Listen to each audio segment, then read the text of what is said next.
mTOR pathway gets activated. I'm sure we wrote that in the paper. I've said several times. What is like more the feedback about it? Did you hear it?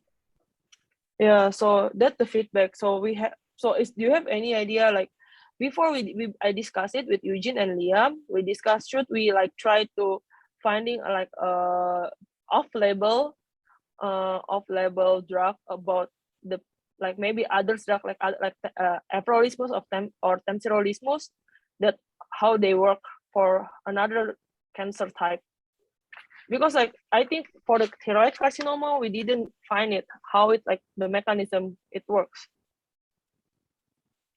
So molecular signature trumps, meaning if you have PTEN mutation, the mTOR pathway activation is likely going to be similar across different histologies.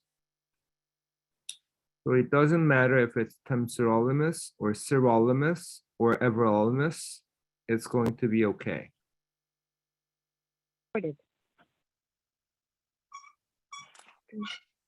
So, and it doesn't matter whether if it's non-thyroid cancer, if you can find PTEN mutated cancer responding to any mTOR inhibitor, that could be used as an evidence. And there's many papers talking about how PTEN mutation, PTEN is a tumor suppressor gene, how that serves as a sensitivity predictive factor to that correlates with a response to mTOR inhibitor. Dr. Che, first, I don't know why, but the voice is echoing. And second, do you mind to read our latest discussion part? It's only like one page for the case report of Vivian Pano. You can pull it up in your screen, yeah. Okay, Dr. Che.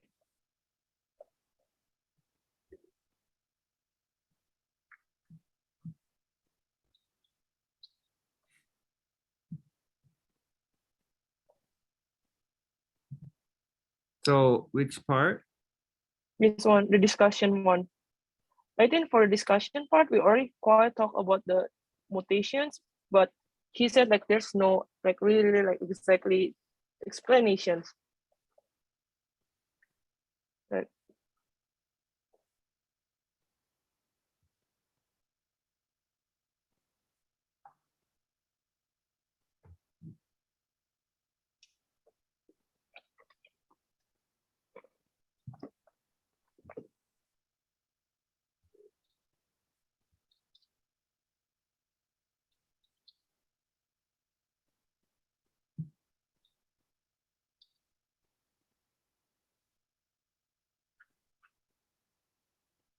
So I don't understand the question. What is the question?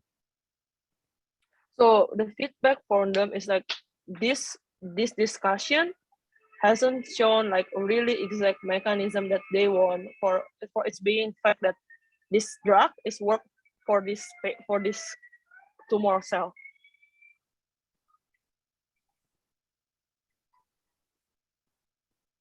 I don't agree with that. I mean, we say the highlight part has nothing to do with the mechanism. So if it's not clear, you should say that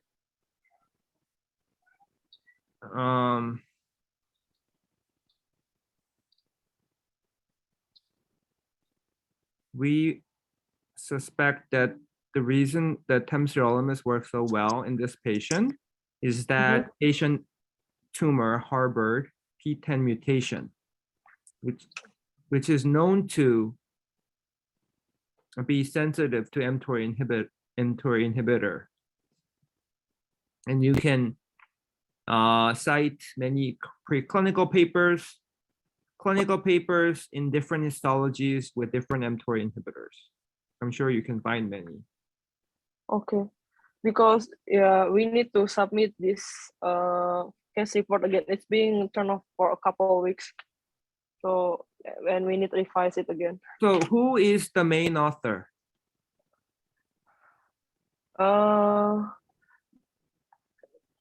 Actually, at first this case is for Eugene, but Eugene too busy, so Juhi is the one who actually at first like leading this case report, and it's being made primarily with three of us, me, Eugene, and Juhi. But right now, like they're gone, so yeah, kind of taking care of it. So the rule number one, the first author has to be in total management of the timeline and who's doing what. The first author should never let go. Okay, then they don't deserve to be first author. Doesn't matter whether they're doing residency or moonlighting. They can have family emergency for a week or two. That's it. So if the first author has no intention to be in charge, then the first author steps down and the second author becomes the first author. That is the rule. But I understand three of you have been working very closely as a team. But it kind of doesn't make sense to have three equally contributed authors for one case report. I will say that I will okay if like let Juhi and Eugene become the first author, because when I prepare for my exam, I'm not involved like a lot at the end for the discussion. I'm not make much involvement as much as them. That's why. So I don't know who spent how much time on this, but it's amongst you, to decide the who should get the most credit. I'm saying it has to be arranged between three of you to make sure this gets resubmitted on time. Okay, Dr. Che. Okay. Okay. We will I work on it. I guess the Vivian has the abstract. Did Vivian receive the published abstract? Yes, she did. Okay. At least she has that. Did she receive the poster?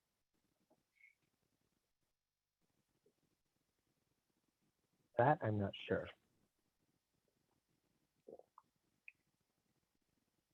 If not, please send it to her. Okay. Fortunately, her days are numbered. She's in a hospice, so I really want her to get whatever she is involved. Dr. Che. Okay, anything else? For me, no. The other things like for the Albert Curie case, I think like Liam will be the one who updated for the Albert Curie case. Okay. So Timothy, Dr. Jian, and Cecilia, there's a reason why you guys are all listening to this lab meeting, to be up to date on all the discussions regarding each project. And I will leave it up to Eugene, Liam, and Arnie to divide and conquer. Okay. Actually, Tim really contribute a lot with my last time when I'm gone for collecting the data, and I just like, and also right now Dr. Gian and Tim and Cecilia is kind of helping for the metastatic part, because yeah, we want to redo only for the metastatic part before the manuscript. Okay, I think that's all. Okay. Very good. Very good. Thank you, Dr. Che. Thank you. So where are we submitting now? I don't know. Do you have any suggestion again for submitting the Vivian Tano case?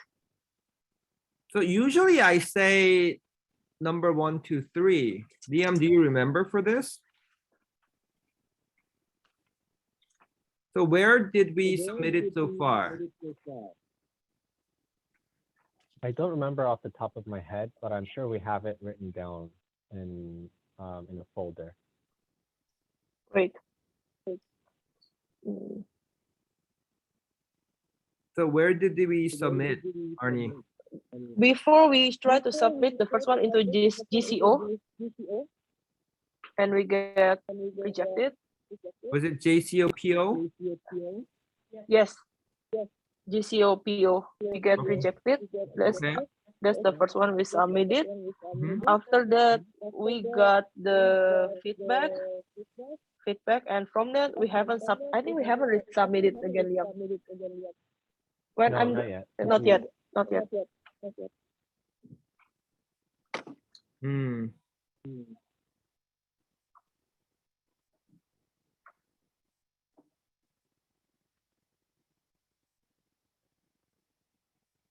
Case report. Hmm.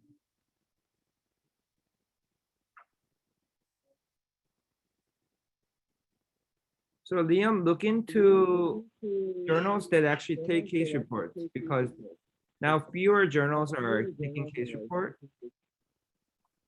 Uh-huh. and see the ones that have more impact. The ones that I can think of, there's a BMC cancer. There is a journal called Just Cancer. And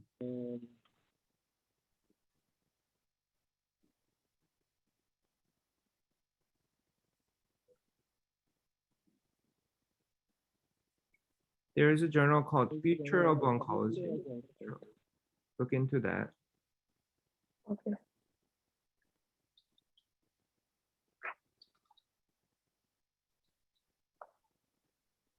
I don't know, there's a journal, The Oncologist. I don't know if they take case report or not. That's a good journal.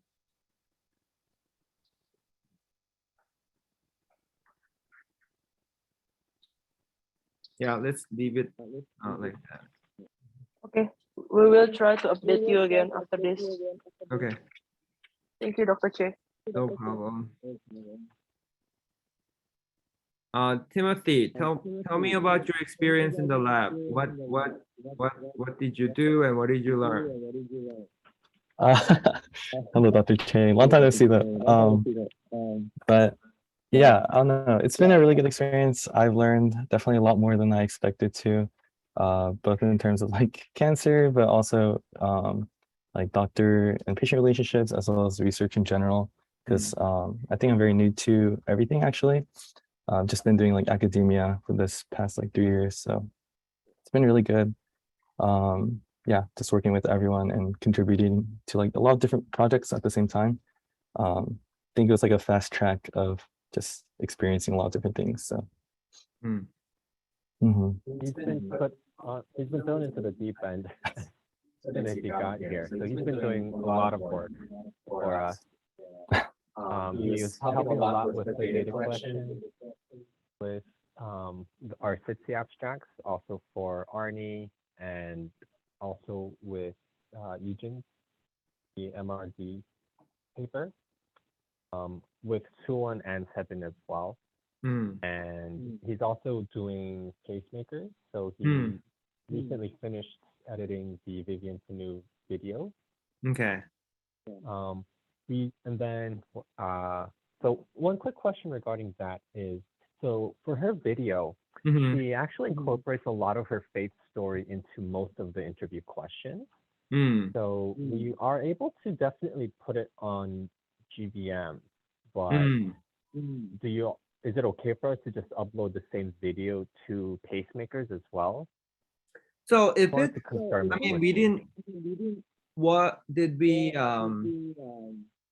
ask faith, like bring up faith-based questions, like by our questions, or did she bring it up? Yeah, so the question here is because she brought it up on most of the questions by herself. So we had intentionally planned the questionnaire so that we only ask the faith-based questions towards the end, so that the faith-based kind of content will be separated, so that we can just add that to the original video and then make that like our GVM video. But then in case of Vivian, I think because her faith had such a big impact and influence on her treatment journey, she was talking a lot about it throughout the whole interview process. So Mm, it's kind of impossible to separate the faith-based content without from the ones that don't have it, because everything is faith-based for her. mm. In So that just case, wondering if I yeah. think pacemaker is fine because it's her own story. Yeah. And did Okay. you send that to her? Yeah, so I messaged her, but she didn't respond. So I'm not 100% sure if she like received it and got it, but I did send it to Uh, her. Where did you send it to? Her I cell texted phone? it to her. Yeah, Okay. it's her cell phone. And that was the one she would respond to, right? Yeah, that's what I was told. Mhm. Did she ever respond to you before? No? No, no. It might be That was that she doesn't know your phone number. Maybe send it to, I don't know, Eugene O, and maybe have her send it. Yeah, I can do that. Yeah. Yeah, it's currently unlisted on YouTube. Should we just upload that now? Or So it's, it do you want has the appropriate thumbnails and everything. to? I should, yeah. I believe so. If you want to check it as well, but Okay. I'll send that to Eugene so that she could forward that to Vivian just to make sure. Yeah, and you can Okay. publish it in the YouTube channel. Yeah. So I want you to actually interview, not just edit. So I think Lauren is gonna be ready next week. He's gone.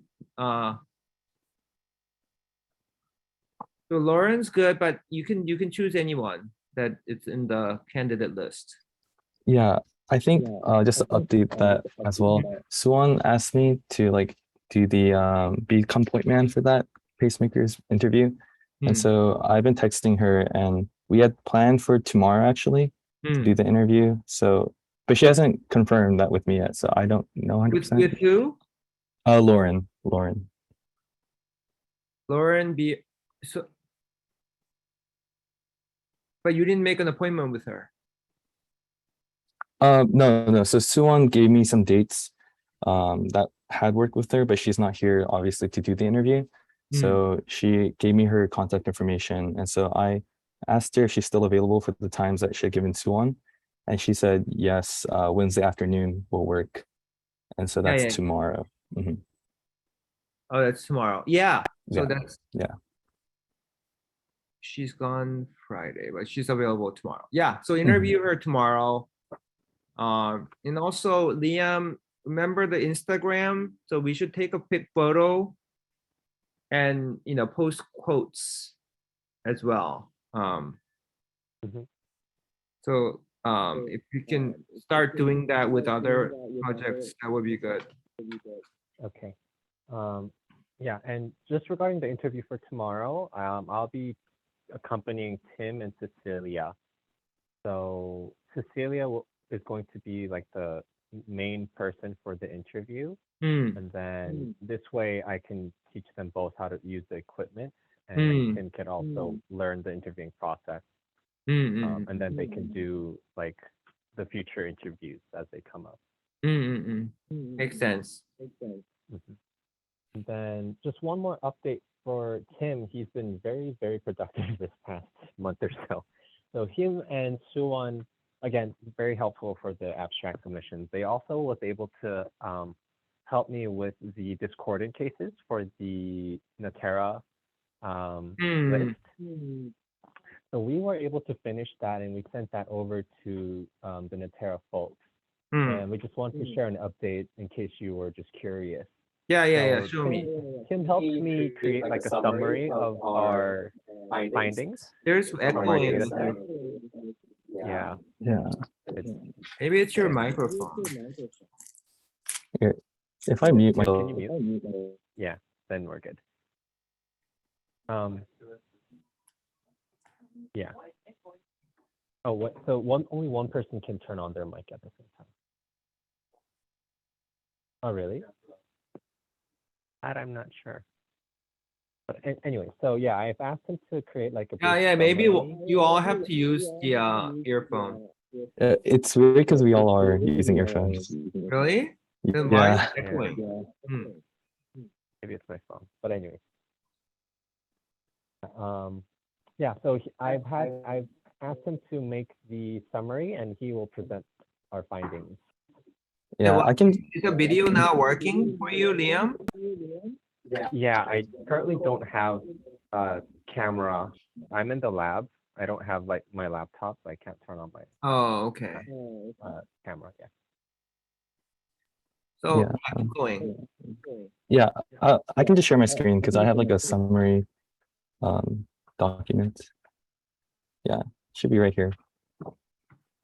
So yeah, essentially we just kind of observed like trends for patients who had Natera or Signatera tests done, and then compared it with their CT scans to see if they had progression and Mhm. observing whether there were false negatives, false positives within those. Like correlation between the Signatera, where if it had increase in mutation or tumor molecules and a decrease in progression of like the disease, then that would be a false negative essentially, or false positive, sorry.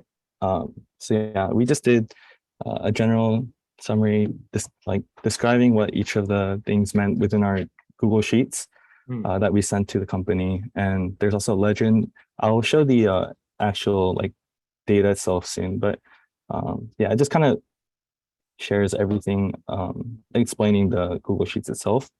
And then for the actual results, we put it into two different categories. So one by the number of tests and one by the number of patients, because some patients had multiple false negatives and false positives because they had many different like Signatera's tests done.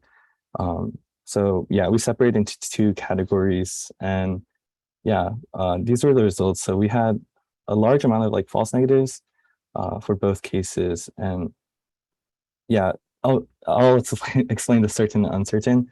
So there were also some cases where we weren't 100% sure if they were a false positive or false negative case, in that if you look here, it's a bit hectic because we color coded everything according to the top left right here.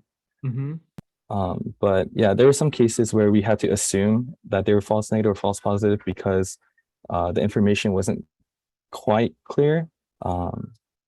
But they were kind of justified. We explained like right next to it. So like for this one, it's by linear trend. We assume that it should be there should be growth, and that this number should be bigger than 53.6 because this number is bigger, but there was no CT scan to justify that. So we couldn't like accurately make that, or accurately like show that it is a false negative, but we made the assumption. So we also separated that within our results to certain and uncertain cases, just to like have it there if as an option. But yeah, those are basically the results we had. So tell me what false positive is. Yeah. So, false Dr. Jian, this is relevant for your project because this is all about ctDNA dynamic changes. Yeah, so we defined like discordance between the Signatera and Natera test with the progression shown on CT scans as either false positive or false negative. So I think it starts in this paragraph too. Yeah. Right here. So discordance has been further described through false positives and false negatives. So false positives occur when the Signatera Natera test shows an increase in tumor molecules per milliliter, but the CT impressions indicate decreasing or stable disease. And then the false negatives were defined as when the Signatera Natera shows a negative finding or decreasing tumor molecules per milliliter, but the CT impression indicates increasing tumor size or worsening disease.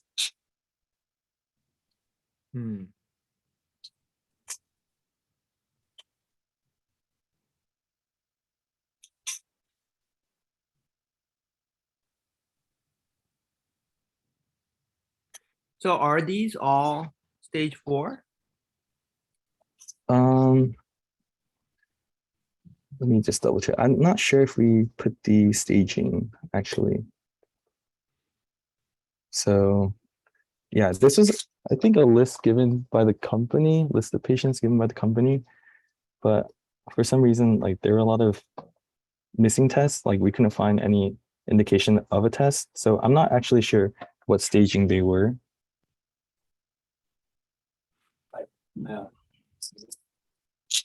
Mm, So, but I think this is including all stages.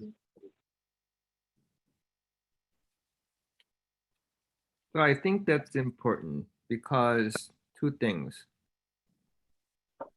If it was negative, negative, negative, and positive, and patient actually has new recurrence, we're looking at stage, 1 to 3 cases. We're checking recurrence. If it's all Mhm. stage 4, it's always going to be positive, and that you check the level whether it's going up or down. So that's the purpose is therapy monitoring versus checking recurrence.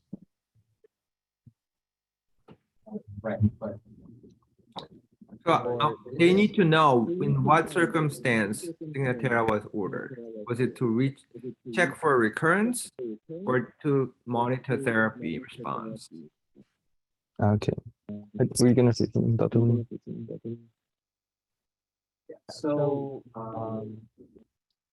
just a question is, so this particular project or task was just to identify the discordant cases Mhm. where the Natera results were not in alignment with the CT or clinical Right. findings of the patient.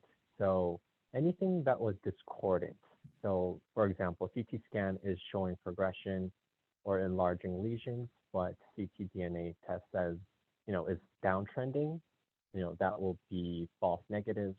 False positives will be when ctDNA is uptrending, but CT scans are showing decreasing lesions, or no more lesions.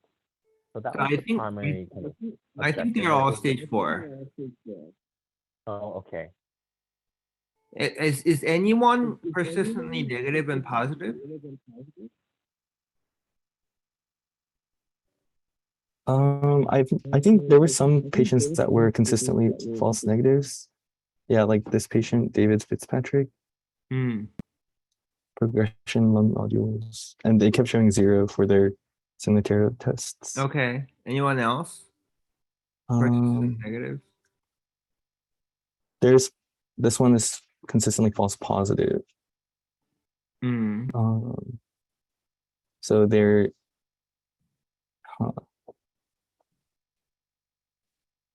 yeah, I don't remember this patient because I don't think I did this patient, but yeah, they're like a very few cases. But then some of them actually had flip-flop, so like a false negative case, and then a false positive case, and then a false negative case. So that also occurred. Okay. Okay. So let them rerun what they have from their stored blood and see if they can find a reason for discordance so that it's more in-depth studying of discordant cases. So yeah, I think it's okay. I think this is good. I hope they find something about these cases. And if they run it differently, maybe they will find something that correlates better. So Natera uses, is it 16 gene? Do you remember? I think so. I think it is 16. Yeah. And as we discussed this with other companies, I think they are using bigger number than 16. But anyway, there are maybe other ways to get around this discordant problem, or it may be that just the shedding problem, shedding kinetic problem. Whatever it is, it's working against the company. It's not an accurate test. We see the ctDNA is so many. How many cases did you discover find out of what? What is the percentage of discordant? Yeah, it was. I don't know if we. Sorry, my Zoom thing is blocking. So a lot of these people, actually, I don't think we have a complete count for like a ratio between discordant versus non-discordant cases in terms of patients, but it was pretty significant because by the number of patients, it was 15 that had discordant cases in general, but we only had like, I want to say 20-ish patients that we could accurately like observe. So like, So how did you come up with the list, Liam? Like, where did you get the list? Yeah, so this list is from Natera. I can't hear you because it echoes too much. Okay. Liam,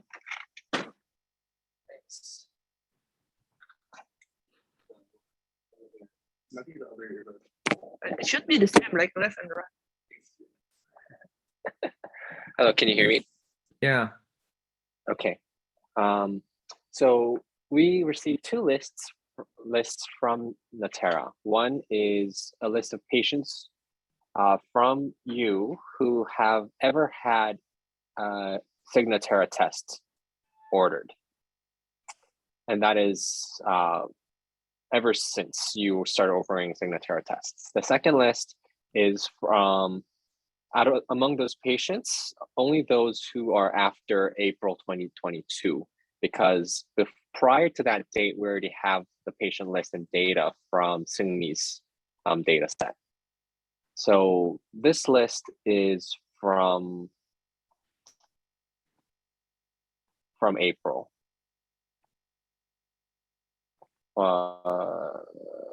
Actually, Tim, I think this is from the whole entire list, right?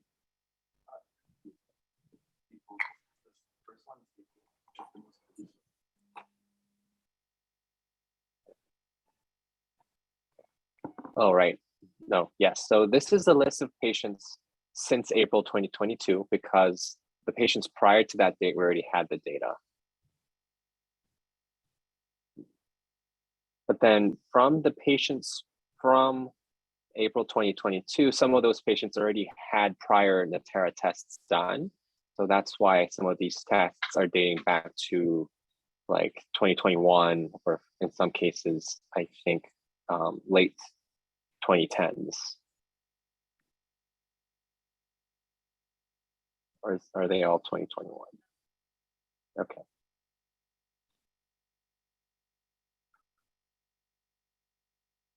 So anyway, this is consecutive patients over a certain time. And among them, you found how many that are discordant? I can't hear him. Okay, you can hear now. so 12 of the 20 You can hear now. patients were discordant, had some form of discordance. 20? And then 20 out of 20, 12, and 8 did not. That's so high. Yeah, it's very high. So that's assuming the uncertain cases that we had, so like this patient right here, are also included within that. But if we exclude those, then that number definitely goes down. I mean, even 50% is really high. Mhm. I don't think the company would like this, but you know, Yeah. what it is. This is not, I don't have faith in their platform. Mm. So I'm these days thinking maybe tissue agnostic is even better. I think you have to use both. One tissue agnostic, one tissue informed. Informed meaning you make markers from the tissue, but then also you use your own germline as a reference to follow up the tumor level in the blood. Anyway, this data itself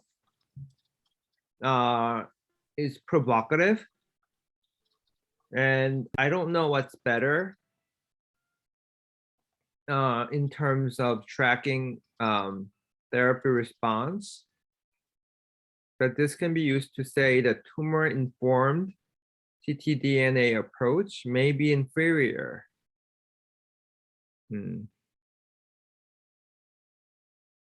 So, Oh, sorry, it was a 10 out of 17 to be exact, because there were some duplicates, but it's still very high. 10 out of 17, yeah, Mhm. okay. Okay, if we take out uncertain cases, then the ratio is gonna be similar? One. It's similar, but not as like high for sure. Because Can you just go within off the chart? The summary. yeah, it's just because there's some duplicate cases, but Oh, right. yeah, yeah, if you look at this chart, the certain cases, yeah, because some of them had both certain and uncertain. Yeah, Mhm. but it's still very like significantly high. So yeah, 11 patients out of like 17 or yeah. We're really shocked to find this too. Yeah, so 11 patients had some form of discordant case, whether it's just like one or like their therapy journey.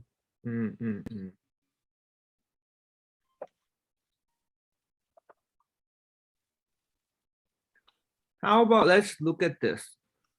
One of the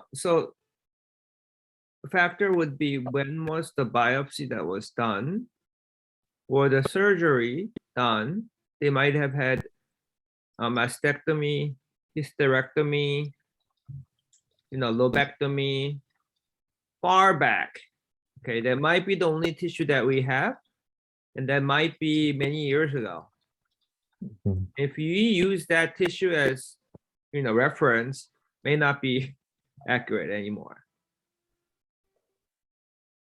I do think it should still be accurate because the clonality is still there, but maybe it's a totally different tumor that recurred or that has repopulated to be the dominant clone. It's very different clone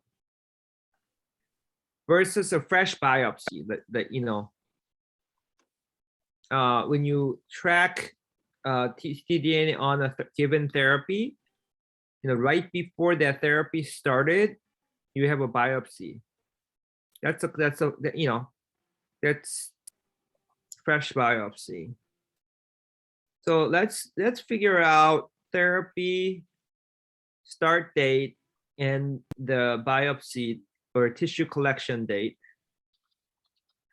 and see if that duration has anything to do with inaccuracy.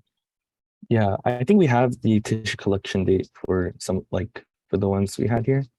So like Yeah. yeah, you're saying 2011, 2012, like very long time ago. Yeah. And those had issues with the Yeah, and then results. the first essay collection date, and you can kind of has it been a year or several years? Yeah. So you see what predicts discordance. Okay.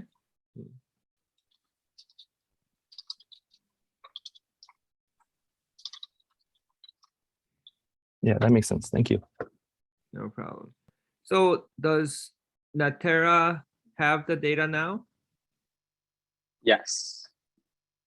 Okay. Can you hear me? Yeah, so they have it. They were very happy with the data. They're very pleased to receive this. And they said they're going to run some tests internally and then keep in touch. Obviously, I'll reach out to them one more time to share with us any updates that they may have. Right. When they have any update, just schedule a TC so that we could talk about the details. And this, this can be a nice paper too. So remember, Singmi wrote with the intention of detection of cancer recurrence. This is therapy monitoring. It's a different purpose, so it's a different paper. Now going back, so this is being updated, because I'm ordering this, every week, right? So you're gonna get more and more data. So you better, do this fast. But anyway, Seungmi's data has to also be updated because it's been a while. And I told Arnie yesterday about a case that was negative, negative, negative, and boom, positive, biopsy confirmed recurrence. So this case has to be updated in Seungmi's paper for sure. Now, I don't want this to be selective paper, meaning it has to be consecutive samples, meaning you're not cherry picking the good cases to write a good paper. Just you set the duration and you have to report all the cases. You can be selective. So I cannot select that patient for the article and add only that patient, Arnie. It has to be that patient when he had the sample, last sample done to prove recurrence. So it has to be that time frame, whenever Seungmi started collecting, and then whenever that new patient had the last blood draw, it has to be few more patients in that time frame. Update them, and then write Seungmi's paper. So who's in charge of Seungmi's paper now? Yeah, so it's with Eugene, but Seungmi is coming next week during her holiday PTO to finish her project. She'll be here for 4 days. Okay, so work with Seungmi. I think Dr. Jiyeon, you can work with her, especially because it's all about the ctDNA, dynamic changes. So work with her to get extra data and do all the analysis with her, write the paper together with her, help her. Okay. Yeah, I think that will be great. Okay. I Dr. have Che, to you go have a to meeting. Campus. Yeah, I have to go to the next meeting. So we'll wrap up here, and Liam, I'll just talk to you about other updates on after the meeting. Okay. Yeah, sounds good. And I should join that- for the next 2 meetings, right? Yeah, you should join. Okay. Thank you, everyone. Thank you. So